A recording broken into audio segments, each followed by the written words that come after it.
Hello, this is kind of response to Squatch 253 on his video about that Caterpillar with Repower on it. And this is an old Caterpillar, I believe a Caterpillar 20 that I had picked up some time ago, probably a couple years back at an auction up here, Eagle Lake, Minnesota.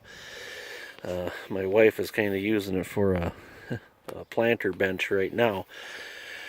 But it's been repowered with a transmission and an engine. It's half a 304 International Scout. It's a 152.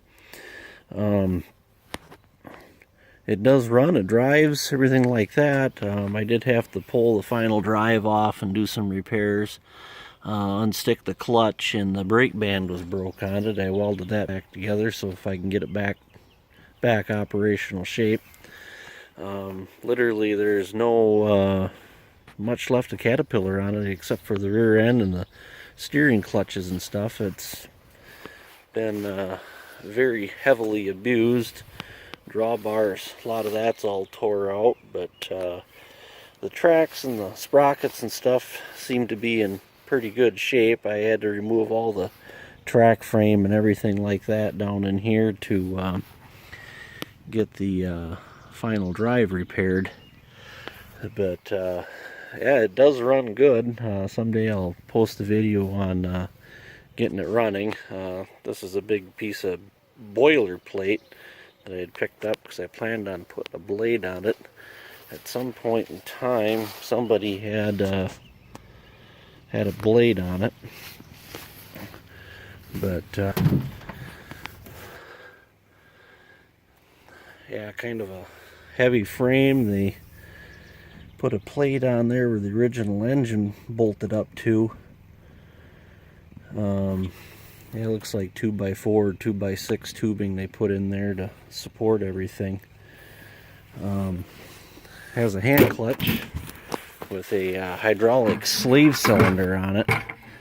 I put the bucket over it to keep the water off from it. I'd like to move that out of the way, but like I said, I just figured out what I had to get it all running. The seat I added, somebody built all this at some point in time. The hood kind of flips up to make everything serviceable. I just couldn't see this thing going to the scrapper. I put a little time into it and a little money into it, and it does work, I guess. So we'll just put this blade on it and just use it from there. I do have to build an air cleaner and stuff for it. But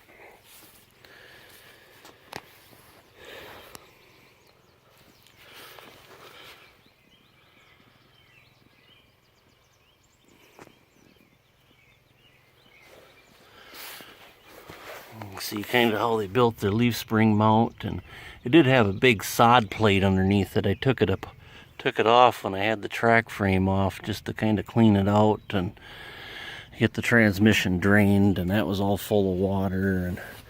And when I had the final drive apart, I completely took it apart. The bearings were shot. The pinion, the bearings on the pinion had seized to the pinion, so I had to turn that down, made some sleeves, pressed new sleeves onto it. And believe it or not, the bearings were easy enough to find, and they're metric. For something being built in 1928, I guess they still use the metric system. Other than that, everything else took grease. I'm assuming one side is kind of wore out, and I'm assuming I'm going to have to pull this other side apart here at some point in time. So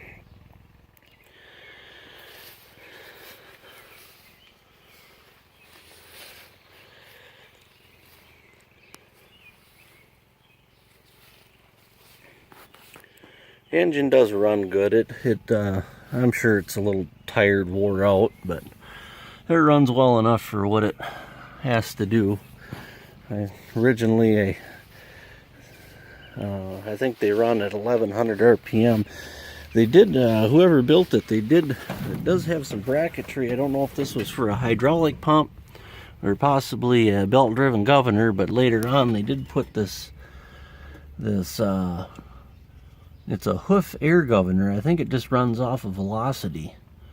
But I don't know what it's governed at, but it only probably, if I had to take a guess, it only runs at about 2,000 RPM. So you just put the first transmission in low, then you just use the 3 gears in the Caterpillar transmission to drive it. So, but at that point, yeah, everything does work pretty smooth on it. I got a bunch of junk kind of piled up here, and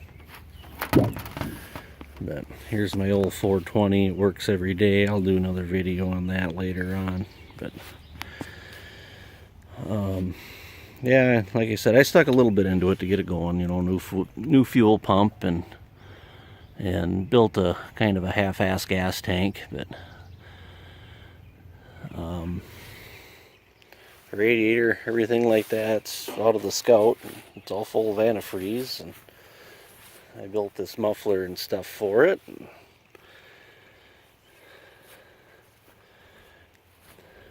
Big brass throttle lever. I don't know if that'd be original Caterpillar or not, but and these are kind of interesting. They're the oilers that go down to the throwout bearings for the steering clutches right here. There's one on each side. The brass plate giving instructions on how to shift it. Yeah, I wish I had the rest of the tin work for it, but yeah, then underneath this plate right down in here is where the original clutch housing would be, and there's a kind of a rude and crude coupler in there, but I guess it does work.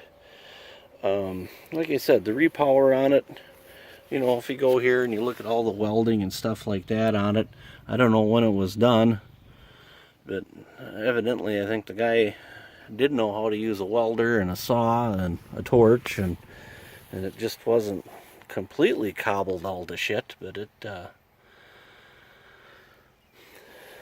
works quite well. Thank you very much for watching.